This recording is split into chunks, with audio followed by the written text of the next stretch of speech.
Hello and welcome to a new episode of Film Seizure at the Movies. I'm Geoff Arbuckle, co-host of the Film Seizure podcast that you can catch each Wednesday morning with my cohorts Jason Oliver and Chuck Moore, and my solo show Monster Mondays that comes out each Monday afternoon, and you can catch both of those shows at filmseizure.com.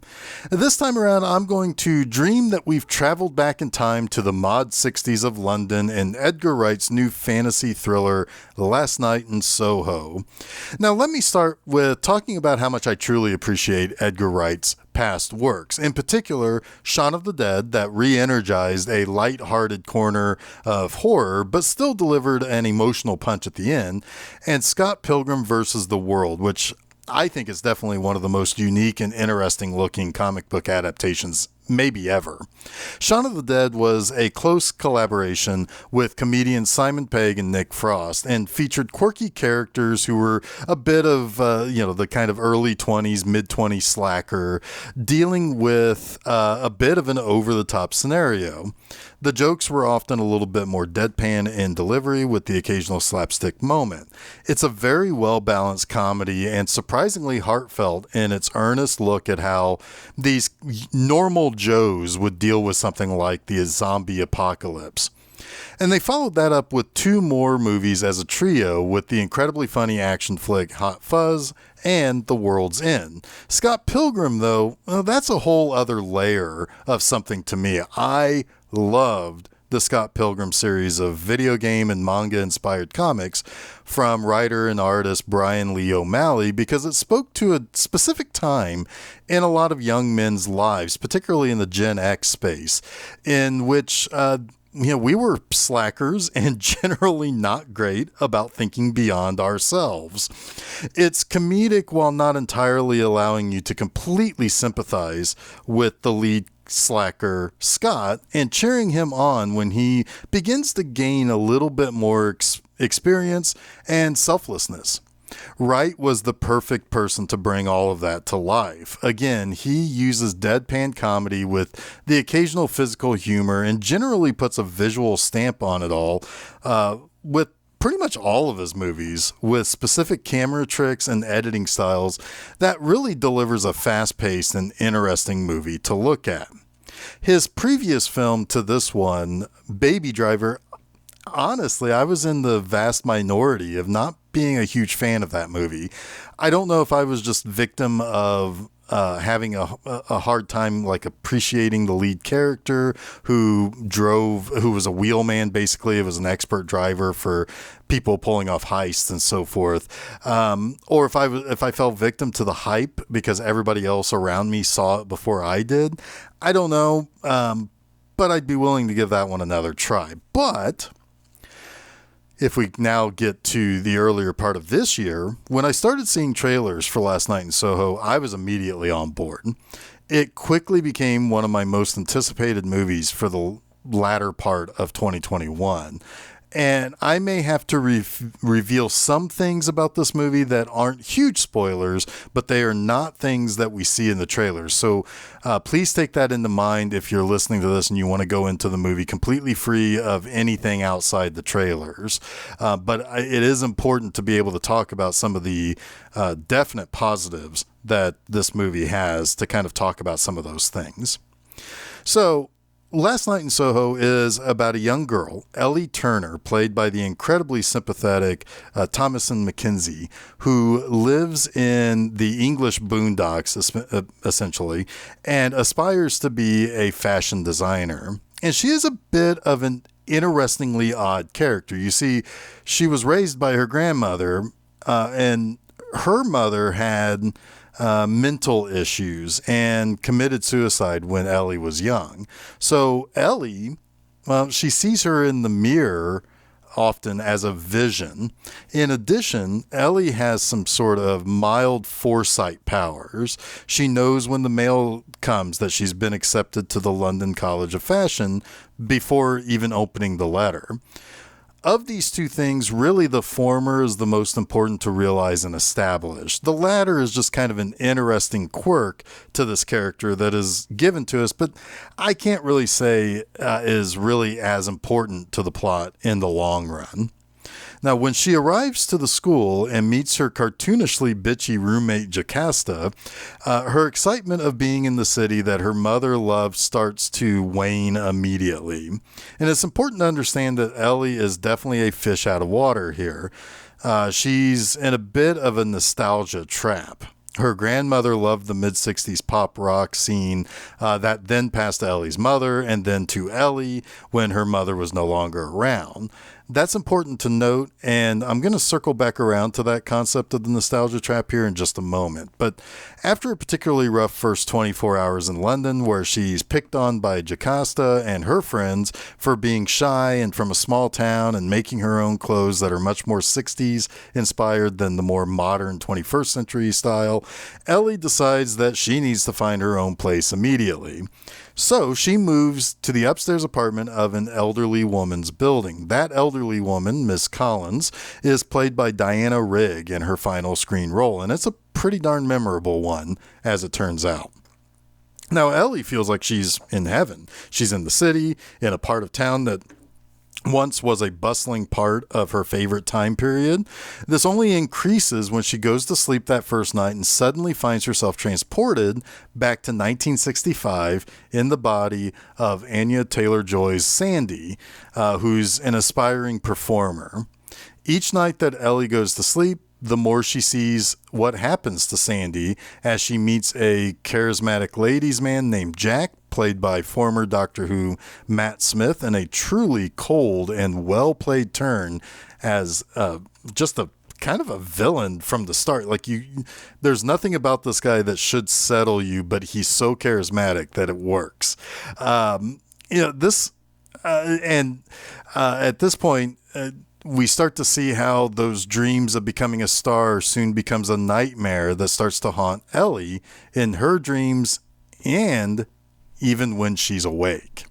Now, that's as far as I'll go with the plot, because there are some twists that play out in the third act that are not something that you would quite expect. What I'd rather do is talk about why I really like this movie. I think this movie is going to be somewhat divisive, with most probably enjoying the movie, but some really not liking it for the second half of the film. It's a movie that plays up to the inspirations from the 60s and 70s horror, particularly British horror. One of the main influences seems to be Don't Look Now, which is a marvelous slow burn horror that is more haunting than terrifying, but it deals with some pretty deep topics and some issues. But this movie spends half of its near 2-hour runtime setting up Ellie and why she cares so much about this potentially non-existent character Sandy. And she even goes so far as to use Sandy as an inspiration for her design work at school, and for herself, even going so far as getting a similar blonde hairstyle. Now, what it really comes down to is that this movie is using the idea of being trapped by the past as a main plot point. I used the term nostalgia trap earlier, and that is definitely in play with Ellie, as she's obsessed with 60s style and music, but she's really living someone else's life, partly her mother's, partly her grandmother's. She's almost desperate to give her grandmother something she didn't have before, that involves a past trip that Ellie's mother and her grandmother took to London. That was a bunch of positive stuff before her mother died, even if they had no money to actually do anything there but take pictures in front of landmarks. She's blinded to the fact that while some of the pop culture elements of the time and place is, really cool and definitely something you can kind of wrap yourself up in, the reality is nothing like what London is today, and it can't possibly live up to what she sees in her mind when she watches movies or hears the songs of the time. She wants to save this woman also in her dream, and when she dreams about Sadie, she sees a woman being destroyed by her own dream, maybe like Ellie's mother was. And like I said, she wants to save this woman, but is really pretty helpless, and it nearly drives her crazy. And to make wrong determinations about what happened to Sandy. It's at times harrowing because you don't know if Ellie is as self-destructive as her own mother was. Now, that's a major strength in this movie. Thomasin McKenzie's Ellie. McKenzie seems like a very fragile person. While she does kind of have a spunk and a defense mechanism to her, she's still skinny. She's almost porcelain in complexion. She's young. She has this tiny little voice that makes her seem almost somebody who needs to be sheltered. What's more was that I immediately identified with her. I would hate being thrust into the situation at the college where I have this bitchy roommate and their friends, and I couldn't even, sleep the first night because that roommate brings a guy home from the pub to bang, and there's no place else to sleep because there's a raging party going on in the dorm building on the night before the first day of school. It's a nightmare. Her personality is so sweet and so likable that you immediately follow her through this movie. You're being kind of led to the same place that she is as she follows Sandy. What's kind of great is that you think you're supposed to be kind of mesmerized by Taylor-Joy's Sandy like Ellie is, but no, Ellie is a million times more interesting and sympathetic, and that works for me a whole bunch. The horror comes in the second half of the movie, and there's some really spooky imagery being used to haunt Ellie.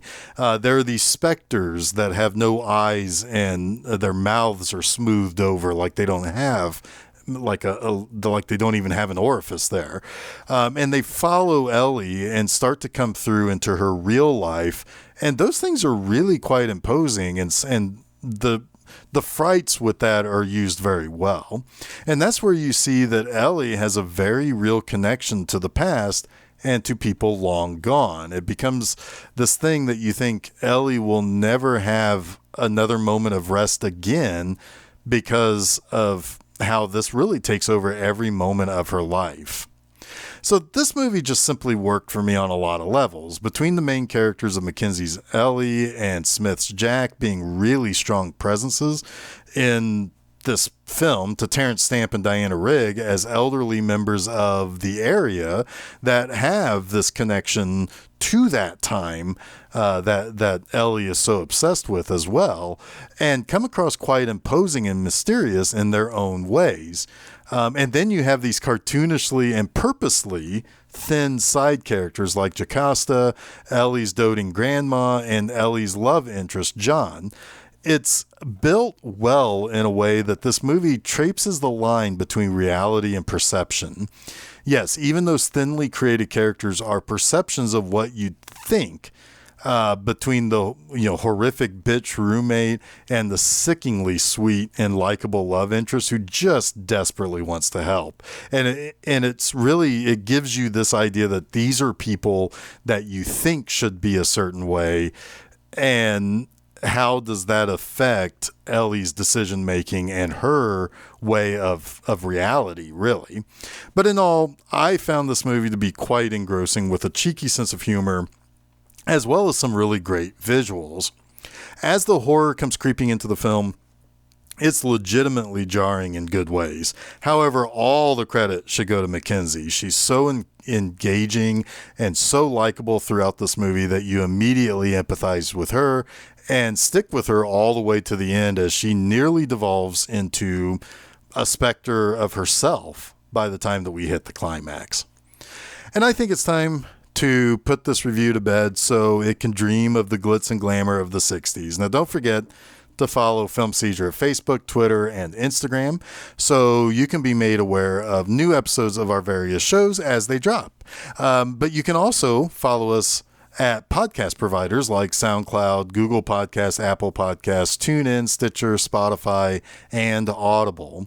You can also listen to the various shows on YouTube by subscribing there. And as we start 2022, Monster Mondays will be found on YouTube as a video program. So be sure you're subscribed to YouTube so that you can watch the revamped and relaunched version of that show. Now, I'll be back next week with a look at the new Marvel Studios release, Eternals. So until then, don't forget to save me the aisle seat.